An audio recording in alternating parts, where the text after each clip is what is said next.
अब छोड़ो, पंजा खूनी हो गया है, प्रमाण मिल गया। पंजे के चुनाव से जीती प्रियंका की स्वागत में निर्दोष गाय की गोली मारकर हत्या कर दी गई।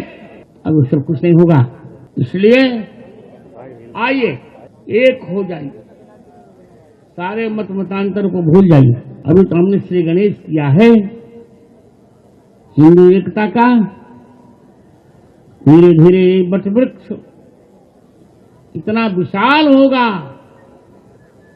एक बार पार्टियों को सोचना पड़ेगा। मैं खुद कह रहा हूं, जो हिंदू हित की बात करेगा वो भारत में राज्य करेगा। प्रसिद्ध संत राम हृदयाचार्य का गुस्सा फूटा है कांग्रेस और प्रियंका गांधी पर। उन्होंने जमकर हमला बोला है। उन्होंने अपने संबोधन में हिंदू एकता, तुष्टीकरण की राजनीति और धार्मिक अस्मिता से जुड़े मुद्दों पर खुलकर बात रखी है। अब छोड़ो, पंजा खूनी हो गया है, प्रमाण मिल गया। पंजे के चुनाव से जीती प्रियंका की स्वागत में निर्दोष गाय की गोली मारकर हत्या कर दी गई।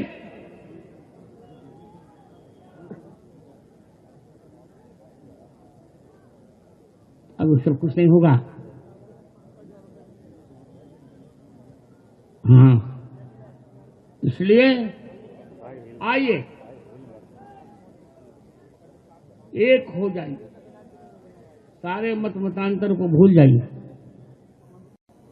अभी तो हमने श्री गणेश किया है, हिंदू एकता का धीरे धीरे वट वृक्ष इतना विशाल होगा,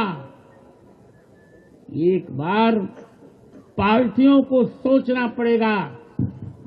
मैं खुद कह रहा हूं, जो हिंदू हित की बात करेगा वो भारत में राज्य करेगा।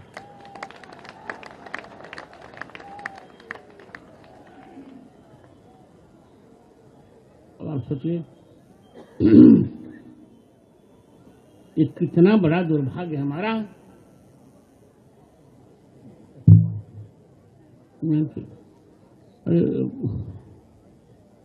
कितना दुर्भाग्य है हमारा।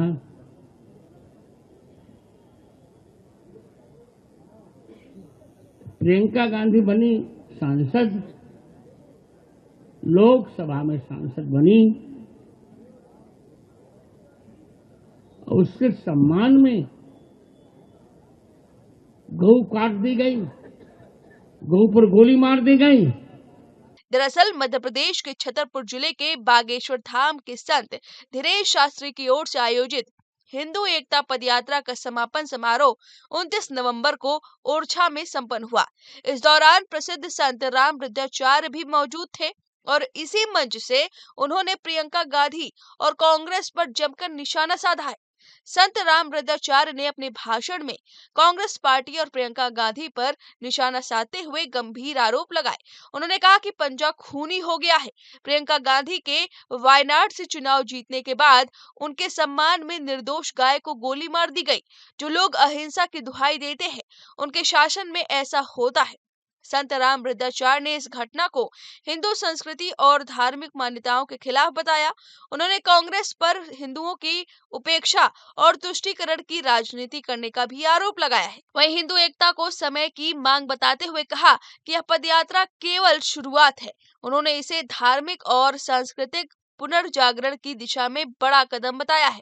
उन्होंने कहा कि जो हिंदू हित की बात करेगा वही भारत पर राज करेगा। अब हिंदू को ना तो बांटना है और ना ही काटना है।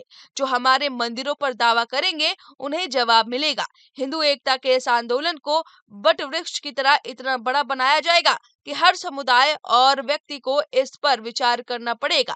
संत राम हृदयाचार्य ने तुष्टीकरण की राजनीति की कड़ी आलोचना करते हुए आरोप लगाया कि कुछ राजनीतिक दल धर्मनिरपेक्षता के नाम पर हिंदू धर्म और उससे जुड़े प्रतीकों को अपमानित करते हैं।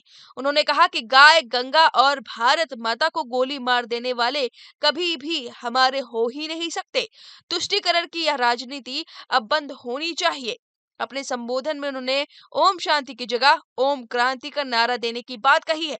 उनका कहना है कि हिंदुओं को अब शांत रहने के बजाय अपने अधिकारों और अस्मिता के लिए खड़ा होना चाहिए। अब ओम शांति नहीं, ओम क्रांति का समय है। जो हिंदू एकता को तोड़ने की कोशिश करेगा, उसे सबक सिखाया जाएगा। वहीं आपको बता दें कि धीरेन्द्र शास्त्री ने भी इसी मंच से 1 करोड़ कट्टर हिंदुओं की मांग की है। उन्होंने कहा है कि उन्हें पढ़े लिखे हिंदुओं की जरूरत है, जो अपनी संस्कृति और विरासत को बचा कर रखे और इसे आगे बढ़ाए।